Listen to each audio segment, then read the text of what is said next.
ओम गणपताय नमः। ओम श्री गणेशाय नमः। ओम श्री दुर्गा दिव्य नमः। ओम श्री दुर्गाय नमः। ओम श्रीमद्देवी भागवत महापुराण ब्रह्म द्वितीय खंड। तुम्हें माता च पिता तुम्हें व तुम्हें बंधु च सखा तुम्हें व तुम्हें विद्याधरं तुम्हें व तुम्हें सर्वं देव देव मनवसलिकाय नमः। ओम श्री दुर्गा दिव्य नमः। ओम श्री दुर्गाय नमः। जय दुर्गा महारानी।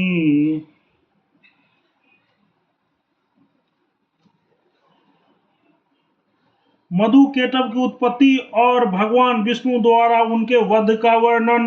राजा बोले, हे काल ज्ञान रखने वालों में श्रेष्ठ, आपने जिन देवी का वर्णन किया वे कौन है? वे प्राणियों को क्यों मोहित करती है? और हे द्विज, इसमें क्या कारण है? वे देवी किससे अभिभूत होती है? उनका स्वरूप क्या है तथा उनका स्वभाव कैसा है? हे भूदेव, इन सभी बातों का कृपा करके सम्यक प्रकार से मुझे बतलाइए। मुनि बोले, हे राजन, वे जगन्मयी भगवती जिस प्रकार उत्पन्न हुई, जिनसे उत्पन्न हुई तथा उन देवी का जैसा स्वरूप है, इन सबको मैं आपसे वर्णन कर रहा हूं, ध्यान से सुनिए। कल्प के अंत में जब योगराट भगवान नारायण विश्व का संहार करके समुद्र के भीतर शेषनाग की शैया पर योग निद्रा में सोए हुए थे, तब उस देव भगवान जनार्दन के निद्रा वशभूत हो जाने पर उनके कानों के मैल से मधु तथा केटव नामक दो दानव उत्पन्न हुए। भयंकर आकृति वाले वे दोनों दानव ब्रह्मा जी को मारने को उद्धत हो गए।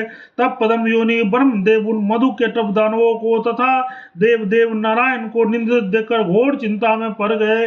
भगवान विष्णु तो निंद्रा की अवस्था में है और ये दोनों दानव दुर्जयी है। ऐसी स्थिति में मैं क्या करूं, कहां जाऊं तथा किस प्रकार शांति प्राप्त करूं? हे तात, इस प्रकार चिंतन कर रहे कमल योनि महात्मा ब्रह्मा के मन में कार्य सिद्धि करने वाले यह बुद्धि उत्पन्न हुई कि निंद्रित अवस्था वाले भगवान विष्णुदेव इस समय जिनकी अधीनता को प्राप्त है, उस सबको उत्पन्न करने वाले उन्हीं निंद्रा देवी की शरण में मैं चला जाऊं। ब्रह्मा जी बोले, हे देवी, हे जगत का पालन करने वाली देवी, हे भक्तों का भी फल प्रदान करने वाली, हे जगन्माये, हे महामाये, हे समुद्र में शयन करने वाली, हे शिवे, आपकी आज्ञा का अधीन होकर ही सभी अपना अपना कार्य संपादित करते हैं। आप ही कालरात्रि हैं, आप ही महारात्रि हैं तथा आप ही भयंकर मोहरात्रि हैं। आप सर्वव्यापिनी भक्तों पर वसुभूत सामान्यता तथा महान आनंद की एकमात्र सीमा है। आप ही महनीया महाराध्या माया मधुमती मही तथा अपर सभी श्रेष्ठतम कही गई है। आप लज्जा पुष्टि क्षमा कृति क्रांति करुणा की प्रतिमूर्ति कमनिया विश्वंधा तथा जागृत स्वप्न सुसुप्ति के स्वरूप वाली हैं। आप ही परमेशानी तथा परमानंद परायणा है। आप ही आदित्या है, अतएव आप ही प्रथमा है, आप ही द्वितीया है। माया सहित होने के कारण आप द्वितीया भी है। आप ही धर्म अर्थ काम इन तीनों धाम होने से त्रयी अर्थात तृतीया है। आप ही तुरिया अर्थात सबके परे होने के कारण चतुर्थी भी है। आप ही पंच महाभूतों पृथ्वी तेज जल वायु आकाश की ईश्वरी होने के कारण पंचमी और काम क्रोध लोभ मोह मद मत्सर इन छहों अधिष्ठाती होने के कारण षष्ठी है। आप ही रवि आदि सातों वरों की ईश्वरी होने के कारण तथा सात वर प्रदान करने के कारण सप्तमी है तथा 8 वसुओं की स्वामिनी होने के कारण अष्टमी है। आप ही नव ग्रहमयी ईश्वरी रम 9 रोगों की कला तथा नवेश्वरी होने के कारण नौमी है। आप ही 10 दिशाओं व्यापक रमना रूपनी है तथा 10 दिशाओं पूजित अतएव दसवीं कही जाती है। आप एकादश रुद्र द्वारा आराधित है। एकादशी तिथि के प्रति आपकी प्रीति है तथा आप 11 गणों की अधीश्वरी है तथा आप एकादशी है। आप 12 भुजाओं वाली है तथा 12 आदित्यों को जन्म देने वाली है अतः आप द्वादशी है। आप मल मास सहित 13 मास स्वरूपा है, 13 गणों की प्रिया है और विश्व देवों के अधिष्ठात्री देवियां था। आप त्रयोदशी नाम से प्रसिद्ध है। आप 14 इंद्रियों को वर प्रदान करने वाले तथा 14 मनुओं को उत्पन्न करने वाले तथा चतुर्दशी है। आप पंचदशी अर्थात कामराज विद्या रूपा त्रिपुर सुंदरी के रूप में जानी जाती है अतः पंचदशी तिथि रूपणी है।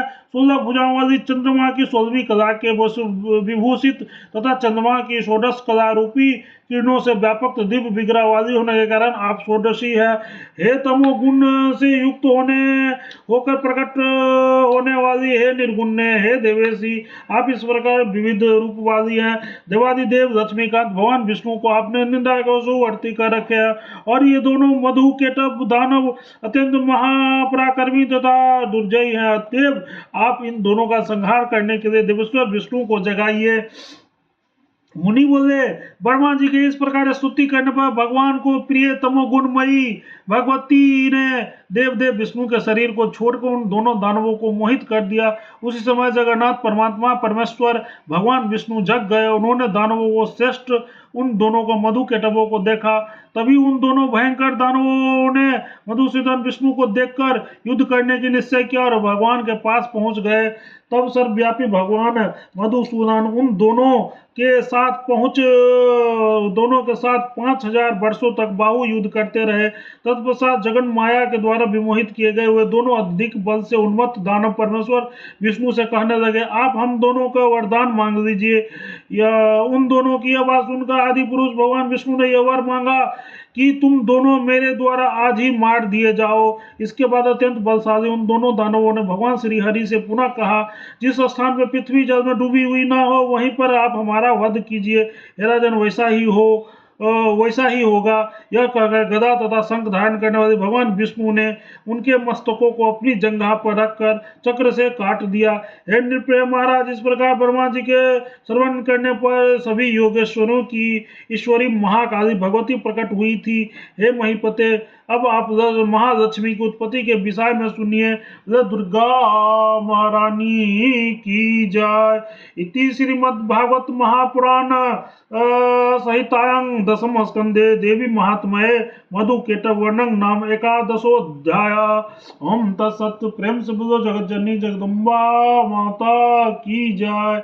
जय महाकाली माता की जय।